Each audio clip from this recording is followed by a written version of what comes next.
A's pregame live on the air, bright and early on the West Coast on this Sunday morning, early afternoon in Houston, Texas, where the Athletics and the Astros will finish up their three-game series. The A's trying to salvage one game of this set against the best team in the American League. And hello and good morning out here on the West Coast, everybody. Dave Benz alongside Shooty Babbitt. Glad you're along for A's pregame live. And Shooty, we talked about it last night on the postgame show. These are two teams going in opposite directions right now, but the A's sure would like to salvage one win in Houston to at least leave that city with a good taste in their mouth. Well, they say history does repeat itself. Giants postgame live brought to you by Toyota, and fans leaving Oracle Park having witnessed a Giants victory 4-3, the final over the Detroit Tigers, as San Francisco tries to get the bad taste of the weekend out of its mouth, and they took it right down to the wire. Dave Benz hanging out with Sean Estes. Well, what else would you expect? A replay to end the game. It was tight the entire way. Giants had that 4-0 lead. Tigers whittled their way back, but in the end, it's a victory. They held on. I guess that's what it comes down to. I mean, Giants got up 4-0 after the fifth inning, and the Tigers just chipped away. One in the sixth, one in the seventh, one in the eighth, and then they made it really interesting in the eighth inning with the bases loaded.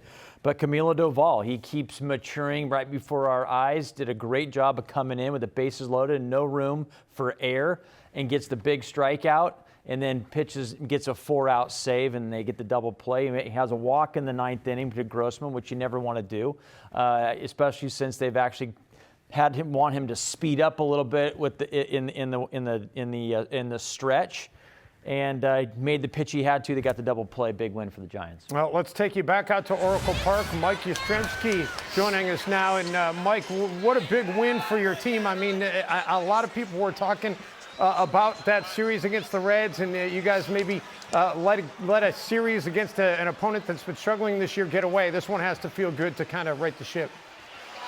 Yeah, absolutely. Another gorgeous afternoon in Tucson, Arizona, as Cactus League 2006 continues for the Colorado Rockies on this St. Patrick's Day holiday at High Corbett Field. This afternoon, the Rockies welcome in their crosstown spring training rival, the Arizona Diamondbacks, and the Little Leaguers have made their way out to celebrate in what should be a fun contest. Fourth meeting of the spring between these two teams. The Arizona Diamondbacks have taken two of the previous three. Welcome to High Corbett Field, everybody. Dave Benz alongside Jeff Houston. And Jeff, today is the day for Zach Day. His fourth start of the spring. He's 0-3. He's got a 14.00 ERA. And he's running out of opportunities to solidify that fifth starter spot. Well, he really is. You just look at the numbers. 0-3 with the 14 ERA. A lot of times you say, well, that doesn't matter. It's spring training. But when you're battling for the fifth spot and they want to give it to you, you have to be able to take it. And so far, Zach Day hasn't done that. He's had plenty of opportunities. Today, who knows? It might be his last one. And you notice the green caps there, by the way, for St. Patrick's Day. Maybe that will change his luck a little bit. 5 runs given up last time out against Oakland. How many more opportunities does he get? If he has a good outing today, does that just warrant him another opportunity, or does that warrant him maybe a solidified spot in the rotation? I think it warrants him for one more opportunity. Now, Josh Fogg has been limited because of the sore groin. He threw on the side today. It looks like maybe sometime this weekend he's going to be able to get a chance to get back in there. You got Miguel Asensio, who threw last night, who did okay. You got Jose Acevedo, another guy that you just don't know what direction they're really going to go with that fifth spot. So today might be it for him. Well, Dave may catch a break because many of the Diamondbacks' big guns did not make the trip across town for this one. We'll have the starting lineups and the first pitch between the Rockies and the Diamondbacks coming up from High Corbett Field after this on Squeeze Play on FSN. Second to last game of the spring here at High Corbett Field. A beautiful day, 73 degrees, sunny skies, though the wind is blowing in here at High Corbett as the Rockies get to take on the Arizona Diamondbacks. The Diamondbacks lineup today looks like this: Devannon, Counsell, and Tracy, Jackson, Green, and Estrada, Easley, Green, and Ortiz. As far as the pitching for the Rockies today. Miguel Asensio, we talked about it at the top, getting the start today, has had a pretty good spring overall, 1-0, 2.13 ERA. Petraci, as I mentioned, the 78 pitches he threw last time out against Texas were the most he'd thrown since 2003. Yeah, he was a top prospect in the Kansas City system, underwent the reconstructive elbow surgery, and even last year when he tried to come back, Dave, he developed tightness in his elbow, and he went home and worked with a physical therapist in the Dominican to try to get that loosened up, and that's why he's back here this year. Well, Jeff Devannon will break Arizona, well, I should say Arizona, because they're going just up the road to Scottsdale, will break Tucson with the big league club. Played in 108 games last year with Baltimore, batted .231. Had a pretty good spring, .410 is the batting average. In fact, the Diamondbacks lead all of Major League Baseball in batting average so far through spring training. Looks like they may wrap up the spring with that title. Pretty solid lineup top to bottom. Well, one thing about Tucson Electric Park, it makes Coors Field seem like a hitter's park because that wind is always blowing out there. Well, the wind blowing in today, so could be a factor in favor of the pitchers, you would think. Be tough to hit a long ball. It's a pretty solid breeze as you get a look at the flag there. That flag when we started today wasn't ripped. Well, it's coming straight in from center field. You can really see that with the Arizona flag out there. It's directly at us. Asensio, the 0-2. We're going to get Devannon to chase something working from ahead. Asensio, 12 2/3 innings so far in the spring, and that ball gets away. You could make an argument that he has pitched more effectively than a Josh Fogg or a Zach Day, but the concerns over the arm and how much wear and tear it can take. Want to see his fastball get back up into the mid-90s. Well, when we're dealing with a kid his age too, you just want to make sure that you don't push anything trying to get an instant result when you have a long-term investment here. I mean, this is a kid turns 25 during the summer. He's got a lot of years ahead of him if you can get him healthy and moving forward. And Asensio actually the third scheduled starter for this game, because originally way back when it was supposed to be Jason Jennings against Brandon Webb, but both teams decided, okay, we're going to see that matchup for real in 5 days. Let's back off that. Full count for Devannon. And Devannon lofts that one out to Eli Marrero under it. Easy grab and right, and one away. After a few days of ball here in St. Paul, Minnesota, Sonny's and Hortonbach Auto have advanced to the championship game, and they will duke it out for the title here at St. Paul's Midway Stadium. Hello, everybody, and welcome to our coverage of ASA Super National Softball here on CBS Sports Network. Dave Benz alongside Mike Woodley. And Mike, they've been playing softball here for the last 4 days. It's come down to these final two, and folks at home that are going to watch this tournament are going to be very familiar with what they see, because, yes, this is slow pitch softball just like you play down at the park. Only these are the best of the best of the two. So the wind picking up, you can really see the dirt flying around here in St. Paul. In fact, between games, Mike, we were down on the field and went down to talk to some of the players. I got to be honest with you, I didn't stay down there as long as I had intended because the wind was flying in my eyes. It was tough to see. That's something that, especially these guys on the infield, are going to have to battle here the rest of this game. Yes, and Wegman is guy probably has seen as much every bit of condition that you could ever anticipate. So certainly nothing's going to surprise him. But yeah, this is going to be something they're going to have to deal with. When it's at your back, though, it isn't bad when it's headed towards the left field wall. Yeah, or over the left field wall is the case there. Another home run for Brian Wegman. We said he'd be a guy to look out for, his second round tripper of this game, and Easton goes up 14-8. You know, we knew he was going to come alive. He's such a leader. You talk to these guys about who they look up to, and so many of these guys are interviewed on magazines and blogs, and you see Wegman. His name is almost uniformly. It's if it's not the one, it's one of the names they mention because of the leadership that the guy brings, and he also gets it done in the field, making great defensive plays. And now 2 home runs tonight. Kevin Philby, he tripled and then grounded into a fielder's choice in his 2 previous at bats. And this time Philby trying to go the opposite way. And that's going to be well foul, so moves the count to 2-2 here on Philby. And mentioned Philby, part of the U.S. national team, was part of the Futures team a year ago. And that's nice, too, that they not only name the national team, they also have a Futures team, so these guys can get a taste of what it's like to play for Team USA. Yeah, and they get to play for Team USA. Then the border battle is an area where they're able to get more international experience. And expand the game internationally, which is big for the sport.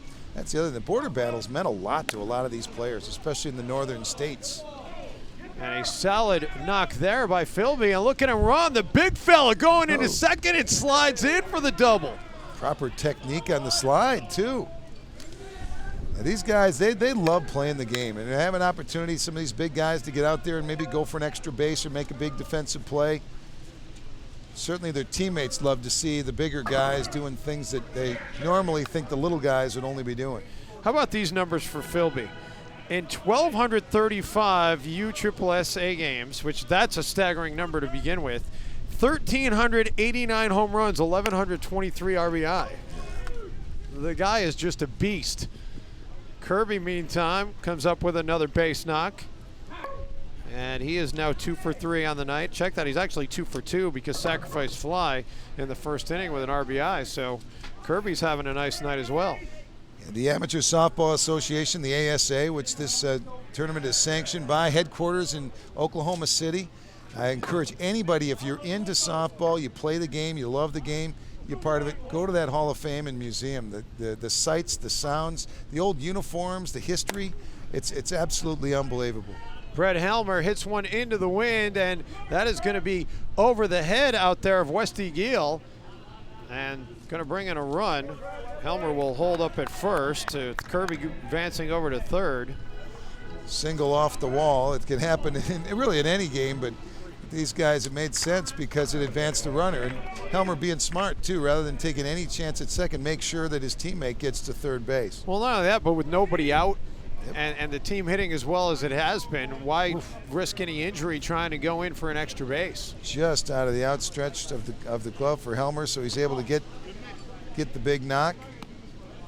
So Gino Buck, another chance to help his own cause. Already a home run and an RBI single in this game. And Buck thought maybe he was going to have ball 4. Instead, it's a strike. Buck hits it through the right side of the infield. Got a friendly bounce as it goes through, just past Bryce Oliveira's glove. And that's going to bring in another run. So another RBI, 3 trips to the plate and 3 ribbies for Gino Buck tonight. And Oliveira about as sure-handed as anybody we've seen. Here's a look at it. Hard hit ball. Oliveira just couldn't quite put the mitt on it. It jumped up maybe at that wedge. It looked like it hit that crease where the turf becomes dirt. Tough play for Oliveira. And good play for, of course, Easton as they continue to keep the bases going. So Chad Durick now. He's 1 for 1 with a 3-run home run and a walk, which he later came around and scored on. Boy, this Hortonbach team, really, Mike. There's, as you mentioned, there's no holes in this lineup. I mean, there's Chad Durick sending another one 350 feet. Another 3-run home run. And that's by your number 7 hitter in your order. But he's a power hitter on any other team. I mean, the order of batting and really in this late level isn't as important maybe in some others, at least in theory. But look at this. Durick, everything about him is perfect. Look at the swing, the transfer of power as he's able to come around in it, and it just clears the fence by a long shot. Hardware Hank made a stab at it, but just out of his outreach glove, and another home run as Easton starting to pull away a little bit from Sonny's right now with a 19-8 lead. Durick, another one of those guys with minor league experience, was in the New York Mets organization for a while. He also coaches baseball in the offseason. You can tell by the form and the technique. I mean, this is so much of that. You might think it's just brute strength. It's really so much more than that, and that was just evidence of that.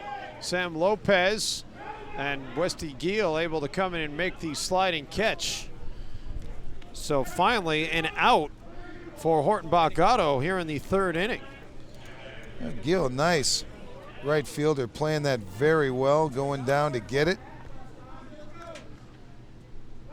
Yeah, he nearly made that snag on the Helmer shot out to right field earlier. Now he's able to make this one.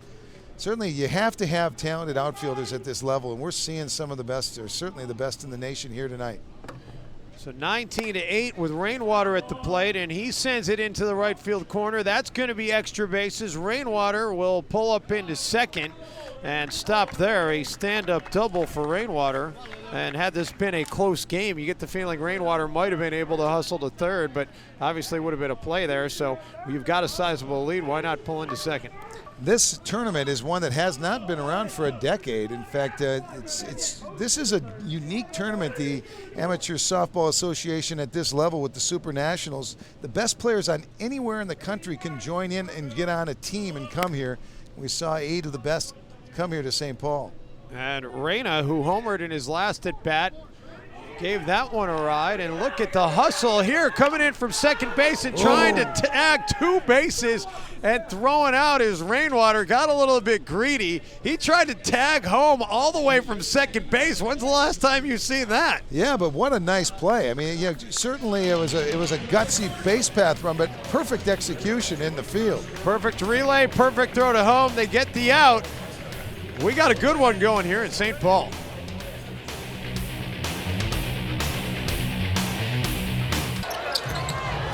Towns the block on Martin, and then Edwards comes out of there with it.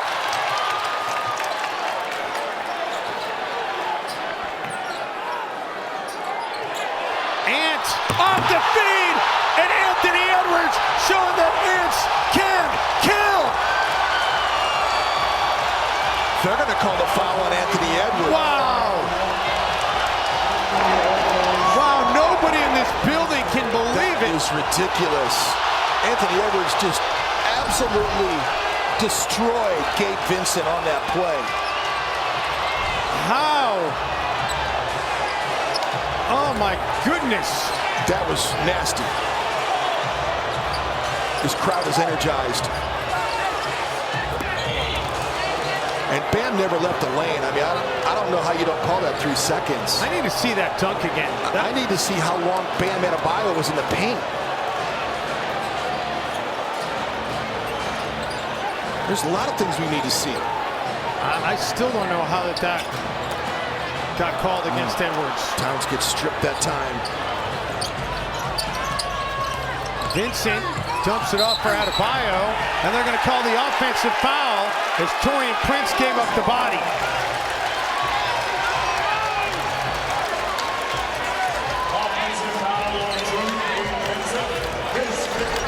Here's the offensive foul that just happened. Yeah, I don't know what Gabe Vincent's saying. He's saying it's bad. I mean, it was a great play by Torian Prince. Here's the dunk, Jim. Backdoor cut. No. He got outside the restricted area. Wow. But I'm not sure he got there before Ant elevated, though. I don't know. I think Ant's up in the air elevating, and he's just getting his feet set.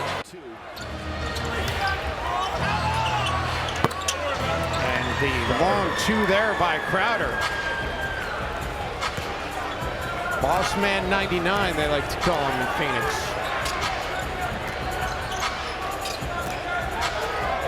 Towns puts it on the deck. Oh! Boss Man 99 just got fired. Beasley off the glass and in. High off the glass, too. First, second half points for Malik. A little bit of a differential. Yeah, not much to speak of. Morant, just 10 points in the game, 4 of 12 shooting. Gets the high screen from Clark, rejects it, gets into the paint. Oh! That is definitely making a highlight reel. Wow! A little frustration in that play. Beasley playing beat the clock. Oh, man. You're just waiting for something to happen for John Morant, and he gets it done right before the end of the quarter. That was spectacular. It was spectacular. But Jim, somebody hit the backboard when Beasley put that shot up. They let it go. Oh, my goodness, John Morant. Wow. was jaw-dropping for sure. Timberwolves, though, with an 11-point lead as we go to quarter number 4. Better foot movement, and that's a big part of playing third base. And Garrett Atkins, no doubt, will be smiling on the bench as he watches Luis Gonzalez loft that one into the corner and left, and that's going to be an RBI double for Luis. The Rockies back on top 2-1 as Marrero comes around from second to score quite easily. Rockies with 3 hits in the game. They've all been doubles. Well, this is just shows you with Gonzalez as he fouled a couple balls off to the right side, and all of a sudden they got a pitch up and in, and he turned and was able to take it into the corner. And that's that hand speed and that strength he's got. Forecast looks like another good day, and should be. Talking to Luis Gonzalez before the game, the Diamondbacks have been watching the Weather Channel closely. They're very concerned about what could happen weather-wise. And Miguel Ojeda, with just his second hit for the Rockies in the spring, he's going to have himself extra bases. That's another stand-up double. 3 straight doubles by the Rockies to open up the bottom of the second, and it's now 3-1 Colorado. How about that? Rockies looking to complete the comeback here. They trailed 5-1 at one point in this game. 8-6 now, bottom of the 8th, and Miller, the grounder to third, is misplayed, and that's going to allow 2 runs to come in. Well, indeed, 2 runs do come in, and Miller gets around to second. And for the second time in as many appearances at High Corbett Field, Tony Miller has come up big with the Rockies. We're knotted at 8s. Well, he just kept battling and battling, fouled off a few pitches, took a couple good pitches, and then just hit one off Kevin Jarvis, who's got some big league time fastball sinking back in. He gets his hands. Third baseman makes a nice attempt trying to get it off his glove. But Tony hit it with so much topspin and so hard that he really didn't have a chance of getting it. Yeah, Brian Barden just couldn't get it. Well, as Herrera fouls that back to move it to 1-2, we can tell you, Mr. Stop What You're Doing, because I'm about to grab all the attention, has stepped into the on-deck circle, and I talk of Ian Stewart. 0 for 5 yesterday is Ian, but was Ian against San Diego, but you know he'd like a chance at redemption. Well, I think that's probably the first 5 times he's gotten out all spring, it seems like. He had 2 or 3 games there where he had 3 home runs and just really calm and relaxed and just hitting the ball where he's pitched. He's got some sort of swing and some sort of power. The 2-2 to Herrera. Swung on and missed, strike 3, so John Herrera will take a seat, and here comes Ian Stewart. That is gaudy for a guy not expected to be on the big league roster. 5 home runs, 12 RBI, and a chance to add to those totals right here.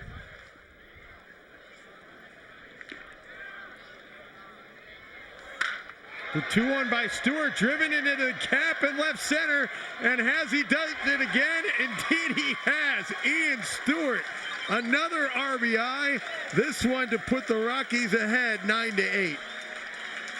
What can you say? He's in a groove. He is, and that's a swing right there when I'm talking about not getting over anxious, not trying to do too much with the baseball.